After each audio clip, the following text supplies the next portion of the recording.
অনেক লোক আহত হয়ে গেছে, ওনাদেরকে ধরে ধরে সবাই নিয়ে যাচ্ছে। তো রবিন টেক্স গার্মেন্টস লিমিটেড গেছে কালকের ভূমিকম্পে অনেক মানুষ আজকে ফ্লোরে উঠতে চাচ্ছে না, অনেক বিল্ডিংয়ে ফাটল ধরেছে। তো যারা যারা ফাটল দেখছে কেউ উপরে উঠতে চাইতেছে না, স্টাফরা সবাই জোর করে উপরে তুলতে চাইতেছে। তো অনেক প্লাস্টারগুলো ধরছে পড়ে যাচ্ছে মানুষের উপরে, অনেক মানুষ আহত, সবাই ছোটাছুটি করতেছে, দৌড়াদৌড়ি করতেছে। অনেক পরিবার আসছে এখানে নিয়ে যেতে, কেউ খুঁজে পাচ্ছে না। তো ইনশাল্লাহ এই যে দেখেন আহত মানুষগুলা, সবাই আমাদের পাশে থাকবেন, সবাই সবার জন্য দোয়া করবেন। তো যারা যারা আছেন এখানে সবাই ভিডিওটি শেয়ার করে দেবেন, সবাইকে দেখার সুযোগ করে দেবেন। অনেক মানুষ আহত এখানে, অনেক মানুষ।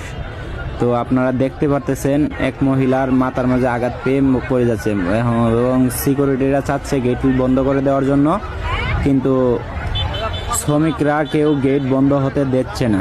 হচ্ছে যে সবাই বলতেছে গেট খোলা থাকবে, কোনো গেট বন্ধ হবে না। তো এখানে সিকিউরিটির সাথে অনেক বাড়াবাড়ি হইতেছে। আপনারা অবশ্যই পাশে থাকেন, দেখতে থাকেন কি হয়। অবশেষে দেখতে পারতেছেন অনেক শ্রমিক বের হয়ে